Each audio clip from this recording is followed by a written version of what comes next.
Two Bulls in a China Shop is brought to you in part by our sponsors and friends over at Manscaped, Trade Pro Academy, and Vanta Trading.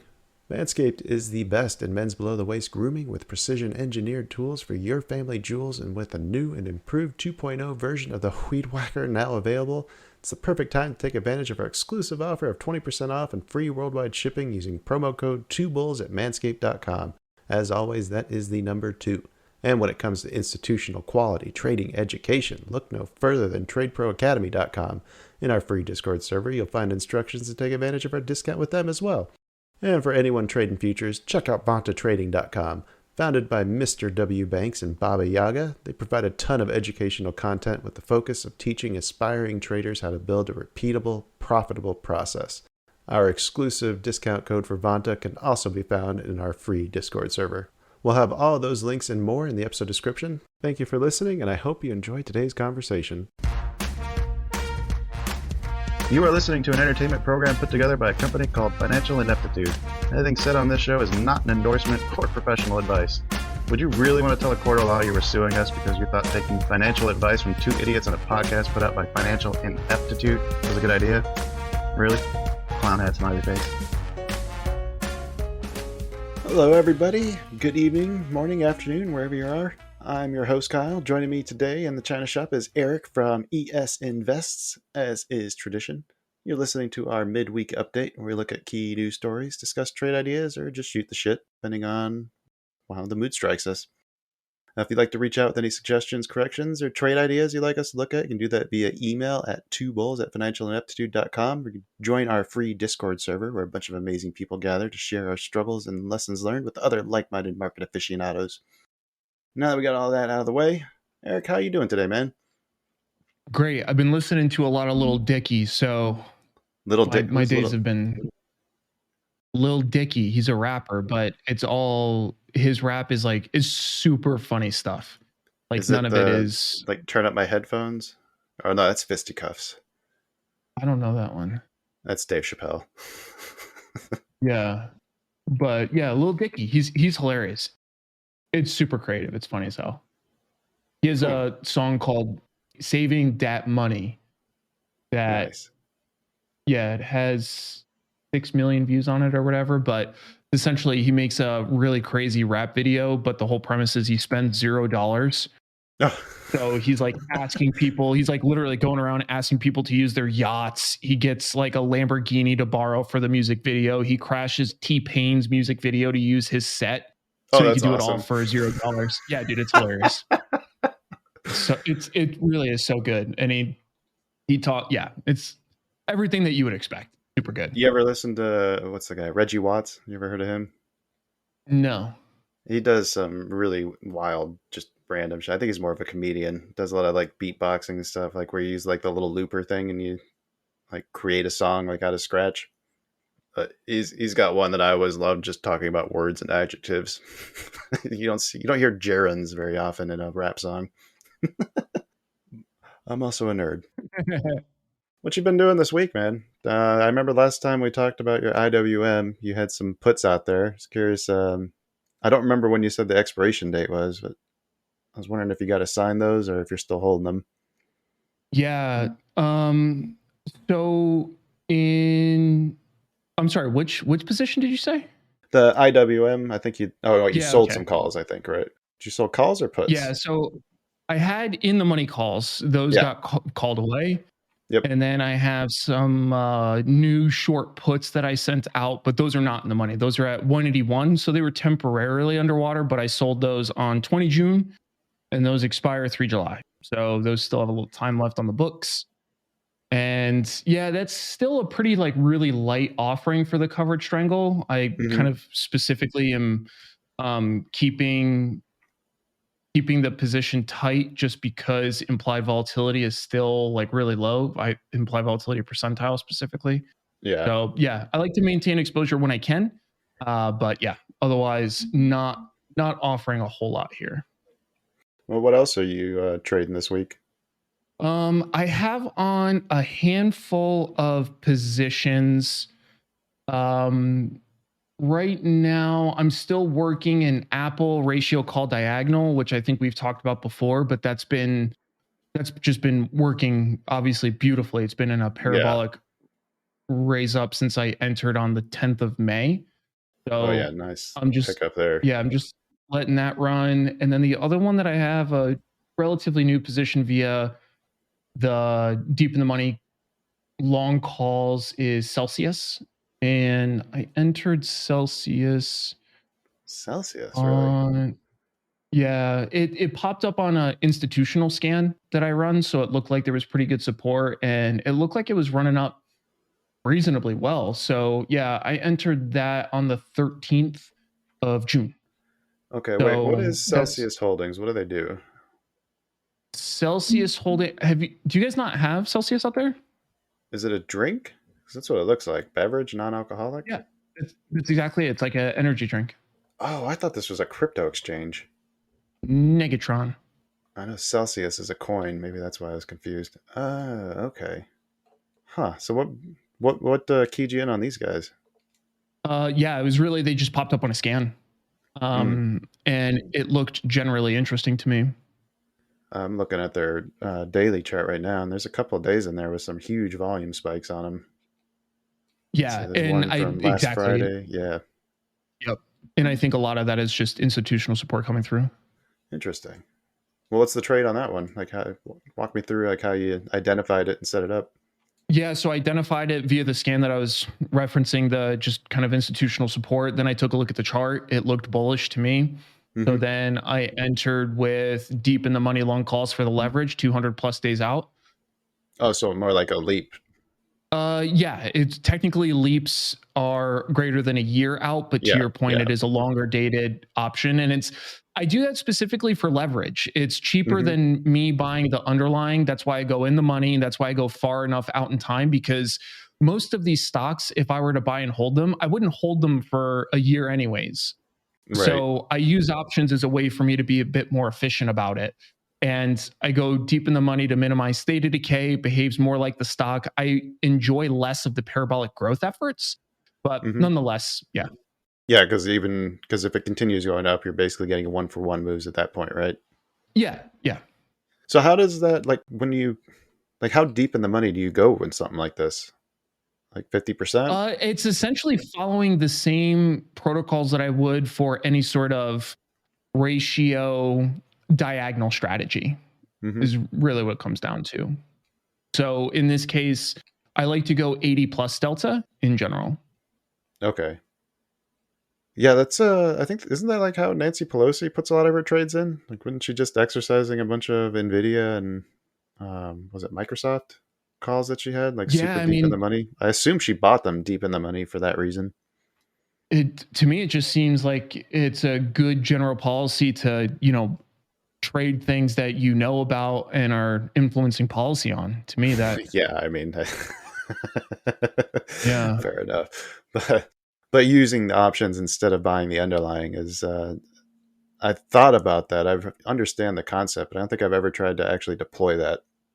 Yeah, it's to me it's probably one of the best ways to use options, honestly, especially if you're a directional trader. Hmm. Yeah, it makes And sense. then what you do is you manage the downside just like you would, typically. Right. You can put stops in place or whatnot because it's Yeah, basically exactly. should I trade. use Yeah, the further in the money you get, the closer it should act to the price underlying. Yeah, exactly. And I typically will trade support and resistance for my directional plays, Hmm. and then I'll just slowly ratchet up the stop, along the way. So yeah. I like it. I like it. What other earnings we got coming up? I saw one that I was kind of keeping an eye on. Nike is tomorrow after the bell. Mhm.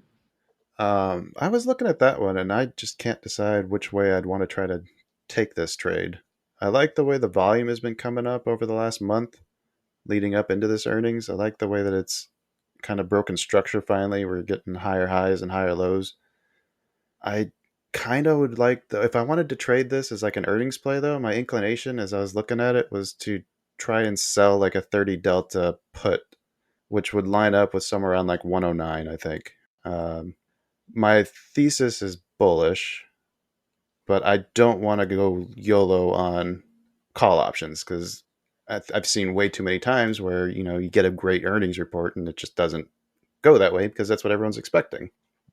So another way to try a bullish trade, I thought, would be to, sell puts the way you do and be willing to take on shares if I have to. I think I'd be happy to get shares at, 109, and then I can look to turn that into the covered strangle setups that you talked about so much on the show. Yeah. I mean, I don't hate that. That wouldn't be my approach specifically into earnings. I very rarely will trade earnings directionally personally. So most of what I'm going to be doing is trading things that are volatility based around earnings. And if I wanted to trade directionally, I would typically wait until the release is done and then to trade the drift one way or the other. Well, I mean, isn't that like when you're selling a contract coming into earnings? Isn't that what you're doing, is trying to capitalize on the excess volatility? Or am I understanding that incorrectly? No, that's about right. But that's why I would trade volatility specifically. Gotcha. So what would that entail then? Like short strangle, short straddle, like those kinds of things. okay, so yeah, okay. So you'd have one on the top, one on the bottom, and then just basically hoping it stays within, or expecting it to stay within that expected move. Yeah, exactly. So you're mostly just trying to trade the collapse in volatility versus a direction. Okay. Well, I mean, I wrote this one out. I wasn't going to trade it personally because we've been talking about, you've been giving me homework assignments where I've been trying to learn more about volatility and options. This felt like a good one to, write down in my logbook and watch it and see, because that's one of the things I wanted to look at. Is I want to look and see, like, what does the options predict for the move and how often does that hit or exceed? Like, how often is it within that range and how often is it outside of that range? Yeah, and that's kind of the cool part is you can analyze all the previous moves and you can kind of create a data set around that exact thing. Yeah. But I like doing it myself, I want to do a few of them first and then go out and see if somebody else has put together all the data and then go and look and see how those findings result with like what I found. I don't know why, but I feel like I learn better when I do that. Yeah, and I mean, most of my earnings data is my own data set. I think that's absolutely the best way to do it. Oh, really? Yeah. Oh, I didn't realize that. I remember you talking at one point about where like you purchased a bunch of data from one of the exchanges. More just for general. Yeah, that's more just for general market data. Actually, for earnings, I'll go through and I'll take a look at I have an entire archive for all of this stuff I typically trade earnings around. And I'll just reference that realistically. Oh. So I track earnings each cycle and I update the data points for the different names that I track. So it gives me exactly that. It gives me a data set. So I'm going to track things like what the front straddle is priced at, what the market maker expected move is comparatively, what's the EPS estimate versus actuals, what's the historic volatility compared to implied volatility before the release. Same thing for stock price movement before and after the release, like all those kinds of things. So it allows me to create, parameters around the individual names, which is good, but it is also really important to note that earnings are earnings. Like earnings does whatever earnings wants. Right. So you could have something that's moved 2% for the last 30 earnings that moves 20% on the next one. But that's why there's opportunity there. Friends, family, and loved ones, I bet you haven't purchased a Father's Day gift yet, have you? Not to fear, the leaders in below-the-waist grooming are here. I'm talking about our friends at Manscaped. They're saving the day yet again with the total package for father figure in your life this year. It's time to upgrade his game from waist to face with this exclusive offer. Have him join the 8 million men worldwide who trust Manscaped and get 20% off and free shipping with the code 2bulls at manscaped.com. I'm supposed to tell a funny manscaping story or talk about how hairy my dad is, but I'm really not that close with my father. He does like a good beard trimmer, though. But for those of you who are familiar with your father's grooming routines, or lack thereof, then you can start with the ultimate Father's Day MVP, the Performance Package 4.0. Inside this package, he'll find their signature Lawnmower 4.0 trimmer, the brand new Weed Whacker 2.0 ear and nose hair trimmer, Crop Preserver, Ball Deodorant, Crop Reviver, Toner, and Performance Boxer Briefs, and a travel bag to hold all of his goodies. And we can't forget about the moneymaker. Manscaped has absolutely changed the game with their new Beard Hedger Pro Kit for fathers around the world. Included is the Beard Hedger Trimmer, Beard Shampoo and Conditioner, Beard Oil, Beard Balm, and 2 free gifts with their signature beard comb and scissors. This is the perfect gift for those of us who have had a normal childhood. And we all know dads love comfort. If his grooming routine is already dialed in, make sure to hook him up with Manscaped's Boxers 2.0. These are without a doubt the best boxers for men of all ages, and it's sure to give you that awkward moment we all love when your dad sees you bought him underwear for Father's Day. So whether he's mowing the lawn, taking out the trash, or golfing in the sun, these moisture-wicking boxers breathe without breaking a sweat. So get 20% off and free shipping with code 2bulls at manscaped.com. It's 20% off with free shipping at manscaped.com and use code 2bulls. Make this Father's Day one you won't forget with manscaped.com. Well, that's also why you talk about, I mean, you put on a lot of trades during earnings season, right? You don't do one or Correct. two. You put on like 20 or 30. And it's the That's aggregate of correct. all of those where the numbers really start to show their power. Yep. Completely agree. And I think that's another key component that I was missing when I first started my journey. Was not thinking about it like a numbers game. It was always, a trade on its own, isolated, that I always thought about it as. I see. Yeah. Yeah, that's why I like talking to you. Open my mind to a lot of new things. All right. Well, what else we got to talk about today? I mean, that's mostly what I got going on. Well, if you want to do something a little more fun, I've been following the Activision trial that's been going on, or I guess with Microsoft with the FTC. And did you know that you can't redact a sensitive document with Sharpie and then use a scanner? I know that there would be a pretty unfortunate way to find that out. Yeah, Sony just figured that out. A lot What was the of document? it was a document talking about the revenues that they got from Call of Duty, I guess they were using it to show how they'd be financially impacted if they were to lose their exclusivity with Call of Duty. But like some of the numbers on here are freaking staggering. Like in this document, like, it's kind of hard to make out some of these, but pretty sure it's about 800 million that they're bringing in just from the sales, just in 2021, just in the US for Call of Duty. 1.5 billion globally, and then it's somewhere between 14 to 16 billion once you factor in all the accessories and hardware and subscription services and all that. Jeez. Yeah, Call of Duty is fucking huge. And then the sad thing is, you know what Activision's cut of that is? Mm-mm. About 10%, 10 to 14. Yeah, but I mean, I guess like 10 to 14% of a giant number still isn't bad. Yeah, but when you're the one who makes it, like Activision's the one who publishes the game, like other ones who actually like code it, you think they'd get a bigger share for all that work. But then again, I guess if they're getting a cut of like all the hardware and other shit, they're probably not making that stuff. Yeah, the net income for Activision Blizzard in 22 is 1.5 billion. Yeah, you can see why Microsoft wants this company though. And interestingly, I've been watching the stock price as this court case has been going on, and it looks like people are getting a little more confidence that Activision is going to end up getting acquired.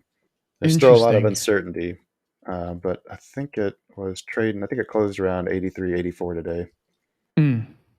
When we first started talking about it, it was trading like 27, I think, or 77, somewhere around there. Yeah, it's so curious, dude, because it started in the high 70s, jumped up to the high 80s, jumped down to the high 70s, and now it's trending back up to the mid 80s.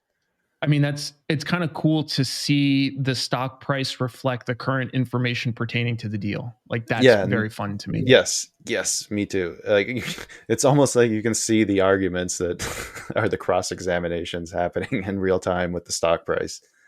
Like, I think there's one point when like Sony's data expert was like he created some model to show about how they'd be impacted, but didn't include a bunch of stuff that Activision or Microsoft had done, like the exclusivity deals or the non-exclusivity deals, should say, with like Nvidia and Nintendo and those other platforms. Like none of that was factored into his models, and the guy's like, what good is your freaking model if you don't have any of this stuff taken into account? Right. So yeah, it's been quite fascinating. I did close out half of those calls that I had on them. I got, I think, just a little bit left. It stops at break even. Let's see if this thing goes through or not. Yeah, to see if you can get some runners. That's smart. Yeah. I like Yeah, that. it's at 3x right now, so maybe I'll lock in 50% or 100% gain. Just let it run from there. Why not? Yeah. Yeah. Yeah, I think this thing might actually be happening. It'll be really cool to see how it goes through. That's for sure. Well, in this case is just for getting the injunction in place to like make way for the actual trial or so they can prepare to actually take this to court. But from what I've been reading, it sounds like whoever loses the injunction hearing basically cedes the case in most cases. So this really could, be the case that determines whether or not this deal moves forward. It's been a hell of a story for them, man. Like I'm actually kind of just invested in the outcome out of sheer curiosity because I know. there are like really interesting arguments in both directions, I feel. Right. But I just don't see how Sony can be the one making those claims. Like, you can't have Call of Duty be exclusive to Xbox. We got exclusivity first. Right. Like, wait, if exclusivity is bad, then why should you have it too? Then, like, I don't know. I don't get it. Same. But I'm also not a professional arguer, so I was just gonna say it's all beyond my pay grade, that's for sure. no kidding. All right, man. Anything else you got before we wrap things up here? No, sir. Anything to watch for next week? I saw you got a nice video posted about Thinkorswim, some tips and tricks. I'm gonna make sure we link that one. Anything that makes Thinkorswim easier. I'm happy when somebody puts out something showing how to use that interface because it is quite intimidating. Yeah. I really like Thinkorswim, but yeah, I know for a lot of people, and I still loosely remember when I was first looking at it, I totally get that it can seem a little heavy. So yeah, I'm hopeful that it'll be useful. to Especially when folks. the first time, like when you're starting out, filling out like a trade ticket on like what's the TD Ameritrade's like website, and then you download this client, and then you all of a Right. sudden have a DOM again. You're like, what the hell is this? Yeah. Yeah. And then the idea that you can click a button and be long 1,000 shares of something, like, whoa, hang on, that's dangerous. And you can even hotkey them. Yep. I gotta have that nuke button, right? Fast. For all the option scalpers out there and all the money they make. Right. All right. Anything else coming up on the docket for you? Anything we should be watching for from their YouTube channel? Yeah, I have a video coming out Friday. It was a sponsored video by an event contract provider. So I had a chance to like learn about their platform and talk about the different products that they're creating for folks. So that'll be out Friday, and then next week we have stuff coming out pretty much every Wednesday. So Awesome, man. yeah, I don't know what's slated for next week, but I think it's specifically options trading related, not more broad. Okay. Yeah. No, that's good. Yeah, let me know when that stuff comes out. I'll check it out. Yeah, for sure, man. But I think that probably takes us to a good spot to put a pin in this. Wait. So thanks to everyone sticking around to the end. Thank you, Erik, for stopping by as always. Again, if you want to learn more about how he trades, make sure you check out that YouTube channel at ES Invests. You can check us out at twobullsinachinashop.com. Be back soon with another exciting episode. Till then, hit that 5-star rating if you can find it through all the Canadian smoke. And take care.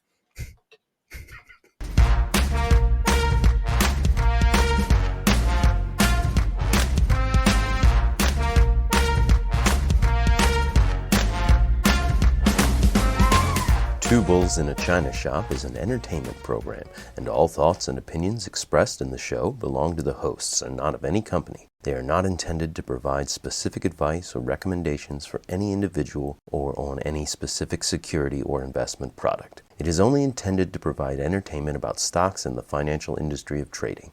If you make trades based on what you hear in this show, you assume all risks for those trades.